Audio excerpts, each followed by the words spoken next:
इधर शाहजहांपुर में तेज रफ्तार का कहर दिखा। डंपर और ट्रक में जबरदस्त टक्कर हुई। इस हादसे में 2 लोग जख्मी हुए हैं।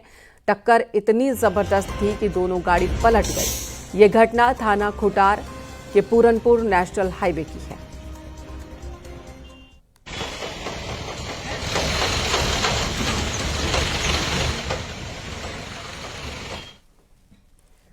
समाजवादी पार्टी के अध्यक्ष अखिलेश यादव ने सीएम योगी आदित्यनाथ के सदन में दिए मौलवी और कठमुल्ला वाले बयान पर पलटवार किया। अखिलेश ने भाषा पर सवाल उठाए। कहा, जो जुबान पर लगाम नहीं लगा सकते उन्हें खुद भी स्कूल जाने की जरूरत है। वहीं अखिलेश ने यह भी कहा कि मौलाना बनना अच्छी बात है और योगी बनना भी अच्छा है। ने कहा कि समाजवादी के लोग जो है अपने बच्चों को इंग्लिश मीडियम पढ़ाते हैं और दूसरों के बच्चों को उर्दू पढ़ा के उनको कहते हैं मौलाना बनो। देखिए, मौलाना बनना भी अच्छा होता है, योगी बनना भी अच्छा होता है, लेकिन खराब योगी बनना ठीक नहीं। दरअसल कल विधानसभा में सीएम योगी आदित्यनाथ और नेता प्रतिपक्ष माता प्रसाद पांडे के बीच बहस हुई थी। सदन की कार्यवाही में अंग्रेजी शामिल करने को लेकर यह हंगामा हुआ। सीएम योगी ने विपक्ष पर करारा पलटवार किया था।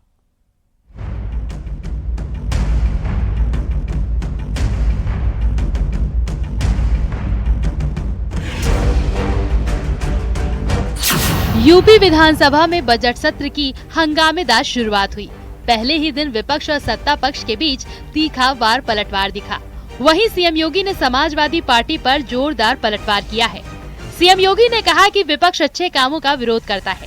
सीएम योगी ने पूछा कि सदन में भोजपुरी अवधि का विरोध क्यों है और इन बोलियों को सम्मान मिलना चाहिए। इनके संरक्षण के लिए ही हमारी सरकार भोजपुरी अकेडमी का गठन कर रही है, अवधि अकेडमी का गठन कर रही है संत तुलसीदास जी के नाम पर।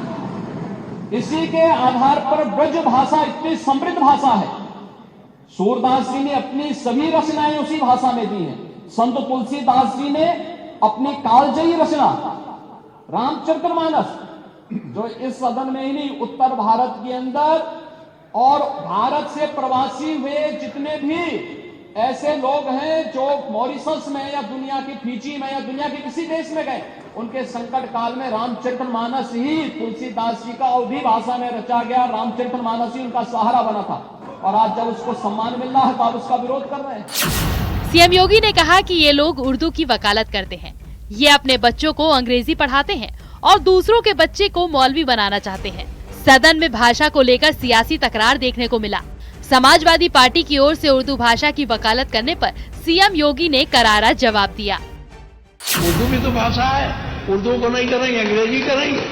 अंग्रेजी का मैं व्यक्तिगत रूप से मेरा विरोध दर्ज कर लें, बहुमत है आप पास कर लें। मैं केवल और केवल जो अंग्रेजी आप इस विधानसभा पर थोपने जा रहे हैं उसका विरोध कर रहा हूँ। कल हम लोगों ने यहाँ पे इसका शुभारंभ किया, समाजवादी पार्टी ने उसका विरोध किया है और मुझे लगता है कि प्रोसेसिंग का हिस्सा होना चाहिए। इनको समाज के सामने एक्सपोज करना चाहिए। अपने बच्चों को ये लोग पढ़ाएंगे इंग्लिश स्कूलों में और दूसरे के बच्चे के लिए अगर वो सुविधा सरकार देना चाहती है, कह देनी उर्दू पढ़ाओ इसको, यानी उसको मौलवी बनाना चाहते हैं, कठपुल्ला पर की ओर देश को ले जाना चाहते हैं। ये नहीं चल सकता।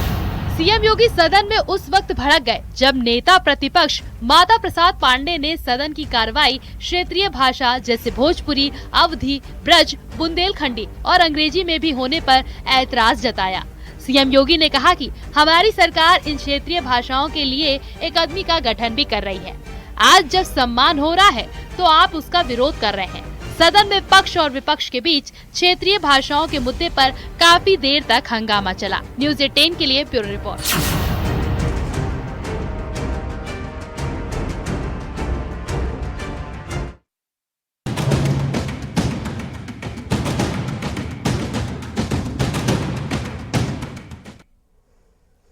यूपी विधानसभा के बजट सत्र का आज दूसरा दिन है। कार्यवाही सुबह 11 बजे शुरू होगी और आज भी सदन में हंगामे के पूरे आसार हैं।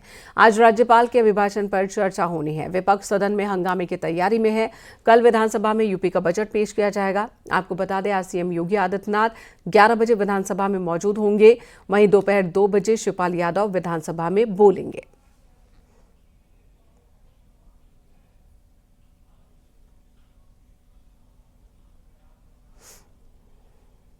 देख सके, सुन सके, तो इसमें कोई बुराई नहीं है। तो ये उर्दू को पढ़ने के लिए नसीहत की है कि उनको स्कूल में जाना चाहिए और एक ऐसा स्कूल खोले जहाँ पे सारे भाषा ही उसका एडमिशन ले सकें। अब देखिए, इस पे माननीय मुख्यमंत्री जी को विषय में बोला गया है, तो माननीय मुख्यमंत्री जी इसका जवाब देंगे। लेकिन मुझे लगता है कि इस तरह की कोई टिप्पणी राजनीति में उचित नहीं है किसी संवैधानिक पद पे बैठे व्यक्ति के लिए। और कोई व्यवसायी, तो मैं इसको हर व्यक्ति को इसको सम्मान करना चाहिए। अगर बुंदेलखंडी, बिरज और भोज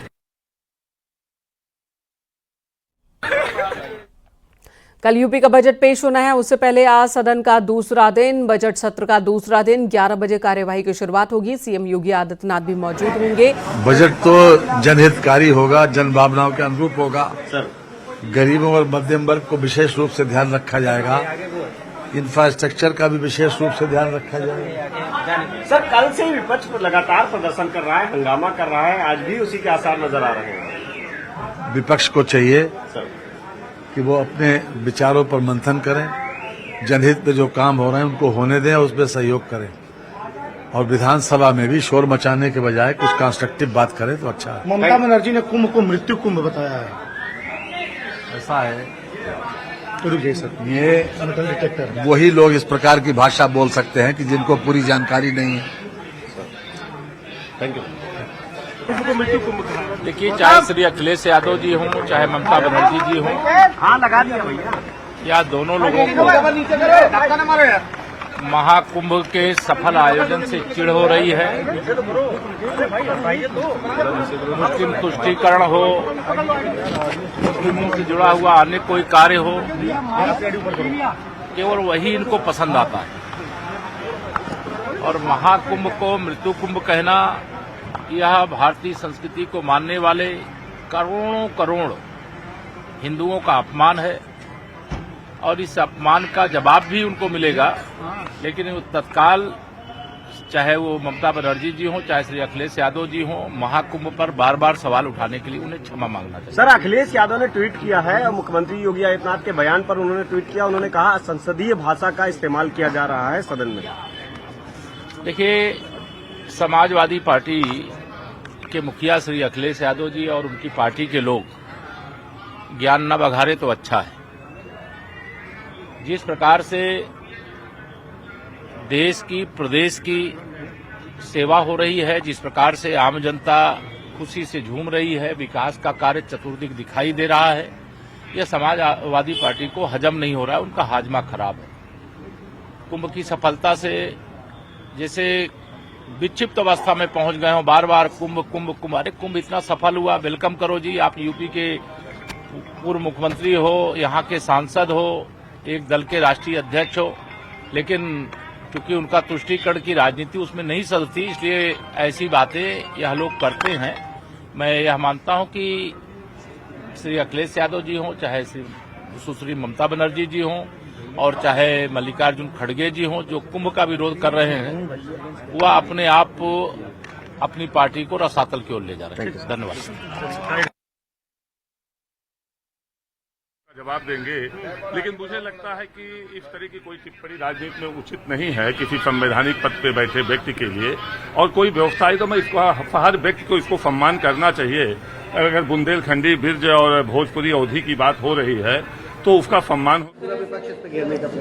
नहीं, मैं समझता हूं कि शब्द तो जो हैं वो संसदीय हैं, विधानसभा नहीं पूरे उत्तर प्रदेश ने उसको सुना है और ये एक मिथ्या, झूठा और भ्रामक प्रचार है। बात से सहमत हो कि अगर तो सदन की कार्यवाही शुरू होने से पहले बाहर आप देख रहे हैं विधानसभा के परिसर में विधायकों के पहुंचने का सिलसिला शुरू हो चुका है और सबका रिएक्शन महाकुंभ पर ममता बनर्जी के बयान को लेकर, अखिलेश यादव के बयान को लेकर ये रिएक्शंस आप देख रहे थे। और इस बीच सीएम ममता बनर्जी के उस बयान की भी बात कर लेते हैं जो उन्होंने पश्चिम बंगाल विधानसभा के अंदर दिया है। उन्होंने महाकुंभ को मृत्यु कुंभ बताया। जूना अखाड़े के महामंडलेश्वर ने भी अब ममता बनर्जी के इस बयान पर विरोध दर्ज कराया है। महामंडलेश्वर स्वामी यतीन्द्र आनंद गिरी ने करारा जवाब दिया। उन्होंने कहा कि महाकुंभ का विरोध करने वाले भगवान राम को नहीं मानते, हिंदू धर्म के त्योहारों को भी नहीं मानते। कुंभ को लेकर जिस प्रकार से विरोधी दल पिछले दिनों अखिलेश यादव जी और मुलायम सिंह और अब पश्चिमी बंगाल की मुख्यमंत्री ममता बनर्जी बयान दे रही हैं, वो मृत्यु कुंभ कह रही हैं। अरे उन्होंने पूरे बंगाल में हिंदुओं की लाशें बिछा दी, उनको तो मृत्यु के अलावा कुछ दिखता ही नहीं है। ये लोग राम को नहीं मानते, ये लोग हिंदू पर्वों को नहीं मानते, ये बाह्य वेश से जरूर हिंदू लगते हैं, लेकिन ये सारे के सारे या तो मुसलमान हो चुके हैं या ये ईसाई हो चुके हैं। और इनको ये पच नहीं रहा है कि आज संसार का एक अद्वितीय महाकुंभ, जहाँ 50 से 60 करोड़ लोग आकर स्नान कर गए, इनको ये हजम नहीं हो रहा है। इनको डूब के मर जाना चाहिए। अपने देश की इस महाकुंभ की दुनिया प्रशंसा कर रही है और ये इनकी आत्मा बिलख रही है कि ये क्यों हो रहा है। दुर्भाग्य है कि ये हिंदू परिवारों में जन्म लिए हैं। ऐसे में तो इनको शर्म से डूब के मर जाना चाहिए।